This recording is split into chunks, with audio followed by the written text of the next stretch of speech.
նախ արձանագրենք, որ ամբողջությամբ էր վիճարկվում օրենքի սահմանադրության համապատասխանելու հանգամանքը, ինչը ցավոք սրտի այդպես էլ չարձանագրվեց, այսինքն դիտարկվեց, որ ամբողջությամբ համապատասխանում է սահմանադրությանը, այնինչ սահմանադրության հետ ուղղակի պարզ, այսինքն համեմատականները անցկացնելու դեպքում բազում խնդիրների հետ կբախվենք ու դա կարանք անվերջ խոսենք դրանից։ Ընդհանրապես, բայց նաև արձանագրեմ, որ այս որոշումը քայլ առաջ էր, ինչի իմաստով որոշակի հստակեցումներ մտցվեց ամեն դեպքում, արձանագրվեց ոնց որ թե խումբ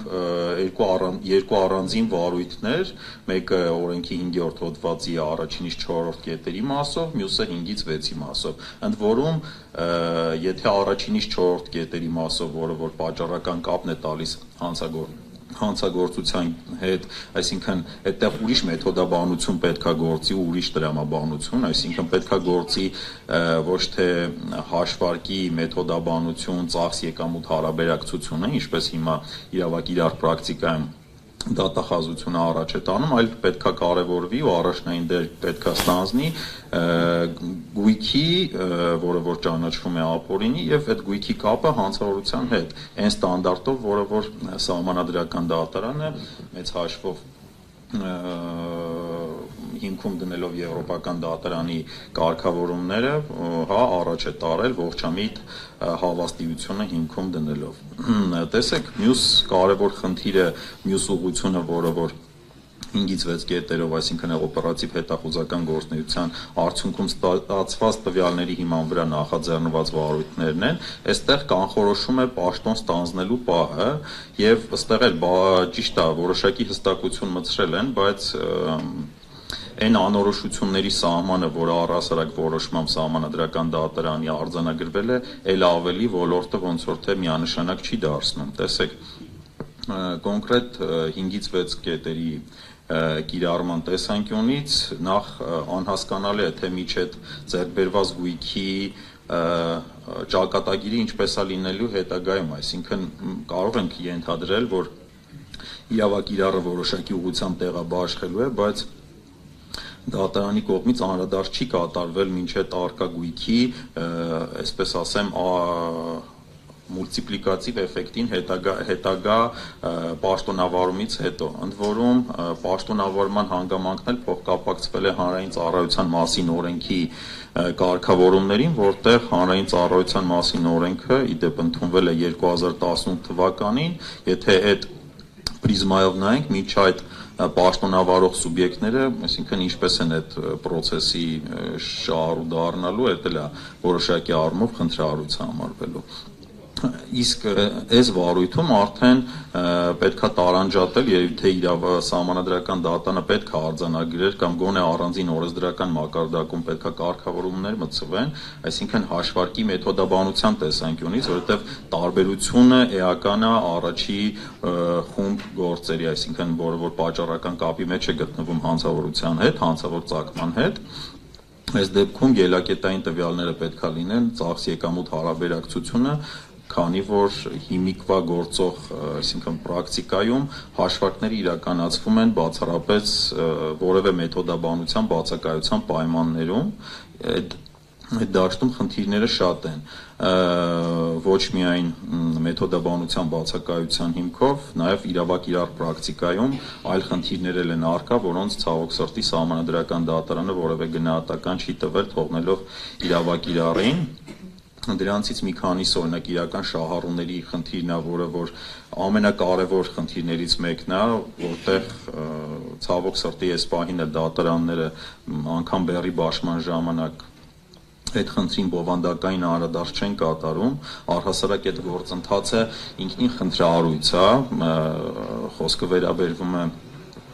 ապացուցման բեռի բաշխման, գործի համար էական նշանակություն ունեցող փաստերի հաստատման, որտեղ թե դատարանների կողմից սահմանվող եւ թե իրավասու մարմնի կողմից ներկայացվող փաստերը մեծ հաշվով մեծ ծանոթ փաստերի հետ որևէ առնչություն չունեն, այսինքն դրանք ընդհանրապես ներկայացված պահանջներն են, որը որ պահանջի հիմնավորման պարտականությունը դրվում է կողմի վրա, կապ չունի պատասխանողի թե հայցվորի, բայց քաղաքացիական դատավարության կառուցակարգերի տրամաբանությանը հակասում է այն տրամաբանությամբ, որ պետքա փաստերը դետալացվեին, հստակեցվեին եւ կոնկրետ պատասխանողը իմանար, որ փաստը պետք է ապացուցի, այլ ոչ թե վերացական ինչ-որ փաստերի մասին խոսքը գնար։ Սահմանադրական դատարանը իդեպ մի հետաքրքիր մոտեցում էլ է կիրառել այս որոշման համատեքստում, մասնավորապես այդ 5-րդ հոդվածի առաջինից 6 կետերը փոխկապակցել է 24-րդ հոդվածին, այսինքն 24-րդ հոդվածի կարգավորումն էլ շեմին էր վերաբերում 50 միլիոնի, դրանից պետք է ենթադրենք, որ օրինակ չեն կարող բռնագանձման ներկայացվեն այն գույքերը, որը որ 50 միլիոն դրամից պակաս արժեք ունեն, այսինքն այդ ուղղակի հստակ կարգավորումը, այդ տրամաբանությունը պետք է զարգացնենք, բայց վստահություն ունեմ, որ իրավակ իրառը այլ տեսակետ կամ մեթոդաբանություն է կիրառելու, բայց որոշման մեջ նաև այդ պատճառական կապն է տալիս 50 միլիոնից պակաս գույքեր բռնագանձելու հնարավորության բացակայության մասին։ Ուղղակի վերջում նաև անդրադառնամ բաղեմության խնդրին, հա, որի մասով եւս Սահմանադրական դատանը շատ քիչ անդրադարձ կատարեց, մասնավորապես մեկ այլ կոնտեքստում նայելով դիտարկեց դատարանը օրինակ ոչ խնդրահարույց կամ անձի վիճակը չվատթարացնող այն հանգամանքը, երբ որ ուսումնասիրությունը շարունակվում է կամ ուսումնասիրությունը ինքնին արձանագրեց, որ չի կարող վատթարացնող լինել կամ անձի վրա որևէ հետևանք ստեղծել, ինչը ես խորապես չեմ կիսում, մասնավորապես միայն այն հանգամանքը, որ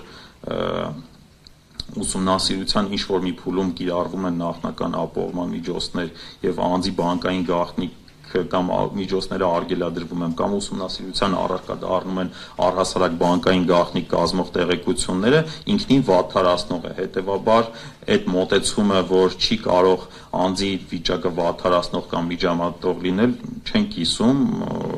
այդ տեսանկյունից էդ էլ է խնդրահարույց։ Իրականում մի շարք հարցեր Սահմանադրական դատարանը հիմնապես բաց է թողել եւ իմ ընկալմամբ թե նոր օրենսդրություն մշակելու, նոր կարգավորումներ իրականացնելու խնդիր կա այս տեսանկյունից, հուսով եմ կտեսնենք այդ կարգավորումները, այլապես Սահմանադրական դատարանի որոշումը ոնց որ թե նոր անորոշությունների ու նոր խնդիրների ավելի մեծ ծավալ է մեր համար ապահովելու։